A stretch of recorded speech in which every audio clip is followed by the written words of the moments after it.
What is going on, everybody? My name is Keenan Costain, and welcome back to another episode of Hornets Recaps. And on today's episode, we'll be discussing the Charlotte Hornets' victory over the Sacramento Kings, 134-90. And without further ado, let's go over the box score and stats throughout this game. Alright, so taking a look at the Charlotte Hornets box score from last night, you had Kobe White leading the way with 27 points, 5 rebounds, 1 assist, 9 for 12 from the field, 6 for 8 from 3.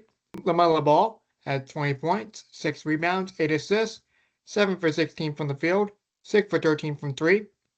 Keenan with 14 points, 7 rebounds, 3 assists, 11 for 15 from the field, 5 for 8 from 3.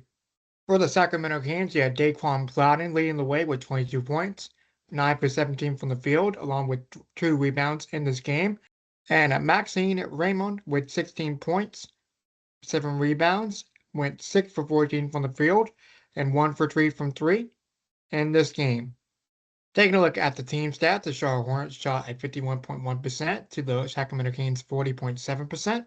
Three-pointers, 47.3% for Charlotte, 32.1% for Sacramento. The free throw percentage, 75% to Sacramento's 63.6%. The total rebounds, 57-35, Charlotte winning that category.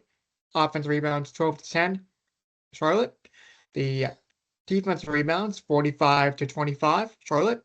The assists, 32-27, Charlotte. Blocks, 5-3, Charlotte. The steals, 7-4, Charlotte. Turnovers, Charlotte committing the most with 13. And the points off turnovers, 19-13. Fast break points, 21-17, Charlotte.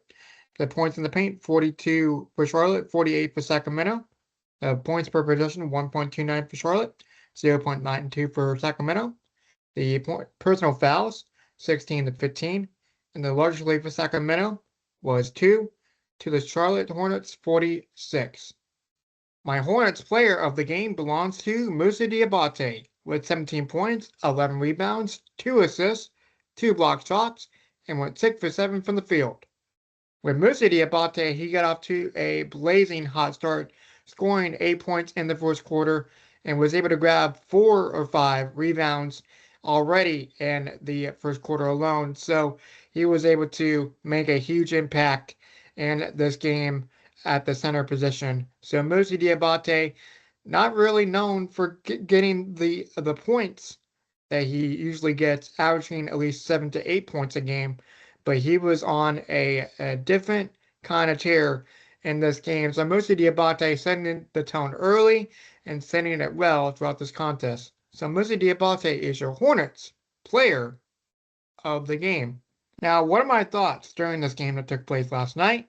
Well, the Hornets got off to a much better start as they did in the first meeting against Sacramento not too long ago, or the last meeting, I should say, which is scoring 34 points in the first quarter, and the Sacramento Kings having 25 in the first quarter. So it was a much better start, and Moussa Diabate put a mark on the first quarter, like I mentioned earlier, having 8 points in the first, and was able to set the tone early and often. Throughout this game, the Hornets was able to put the hammer down and was able to play Hornet-style basketball, grabbing offensive rebounds, getting everybody set with LaMelo Ball and Kobe White being the point guards in last night's game. So it was just an overall great victory, man. It was a great overall victory, and it was a blowout that I didn't really see coming. I thought the Sacramento Kings were able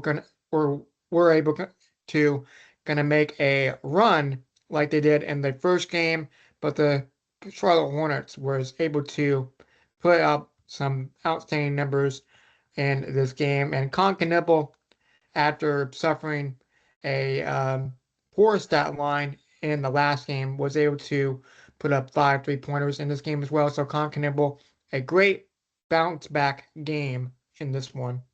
And taking a look at Kobe White, again, having 27 off the bench is outstanding, and it's a great overall contribution by him, and it's been a really, really, really solid pickup throughout this trade deadline that happened in February. So the Hornets found something in Kobe White, and he was able to put up outstanding numbers.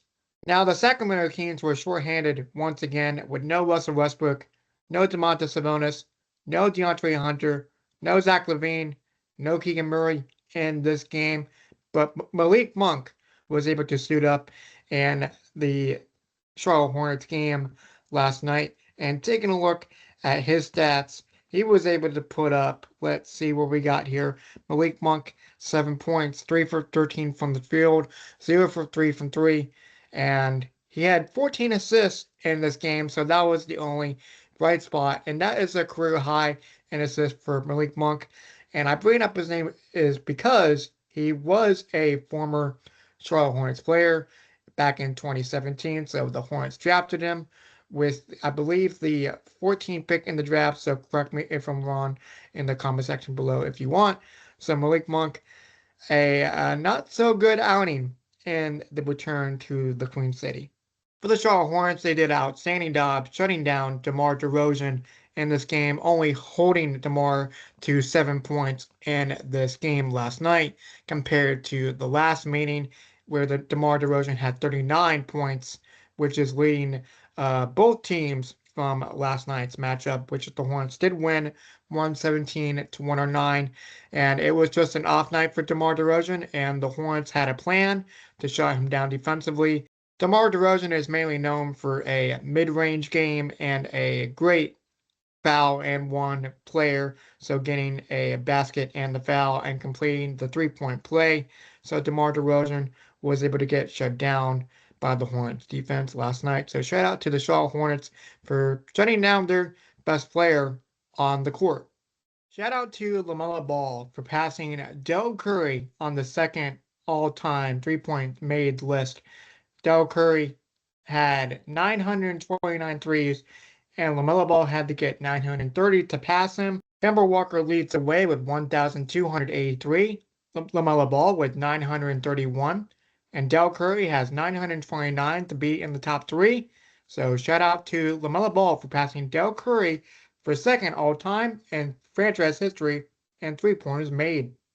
For the starting lineup for the Charlotte Hornets, 26-5 is their record, and it's outstanding with LaMelo Ball, Knievel, Miles Bridges, and Moussa Diabate and Brandon Miller all on the starting lineup together.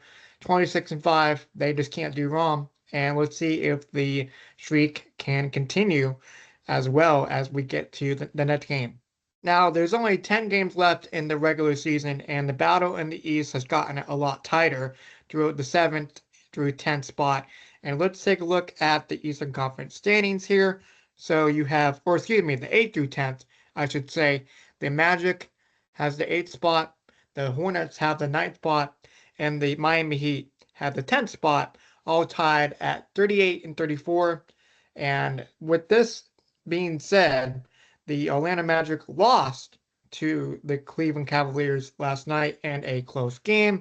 And keep this in mind, the Philadelphia 76ers are sitting in 7th place, and the Hornets are only a game back from 7th, so a lot can still change in the next few days. And throughout the week on Monday, there was a game going on in progress as well, so that's why the standings looked a little different that I announced right before the games concluded. So a lot has happened in the last 48 hours or so, if not less. So the Hornets are looking pretty good. And with this in mind, the Charlotte Hornets have the Magic series locked up, while the Miami Heat have won their season series against the Hornets. So our best bet is to have the Hornets keep winning and have the Miami Heat and the Sixers still able to keep losing their games. And with looking at the win streak and losses, so the Hornets have a 4-game winning streak, while the Magic have a 6-game losing streak. The Sixers have a 1-game losing streak, and the Miami Heat have a 5-game losing streak. And going back to what I said earlier, I would say the 7 through 10 is better than 8 through 10, even though it's a three-way tie, 8 through 10. So hopefully that makes sense. And the Hornets can able to grab possibly one of those spots, 7 through 10, and it's going to be pretty difficult for the Hornets, in my opinion, to get to the 6th spot, which is a play-off spot, not a play-in spot. So 1 through 6 is playoffs, and 7 through 10 is the play-in. So with the Hornets, they got to keep doing what they've been doing and see what happens with the Orlando Magic, Philadelphia 76ers, and the Miami Heat. And looking at these next 10 games, starting with the New York Knicks, I have the Hornets having a 5-5 record throughout this next stretch of games. So that is my prediction with that. So we'll see what happens going forward with the so much going on and the Eastern Conference battling the 7th through 10th seed with the play-in team. So a lot can still happen tonight, and we'll see what happens tomorrow with the Charlotte Hornets. So that'll do it for another episode of Hornets Recaps. Again, my name is Keenan Costain, and if you like what you see, feel free to give it a like, subscribe down below for more, and the next game will take place on Thursday, March 26th, against the New York Knicks, which will be Game 5 of this 7-game homestand. And we'll see what happens with that game. And until next time, have a good one, folks. See ya. Bye.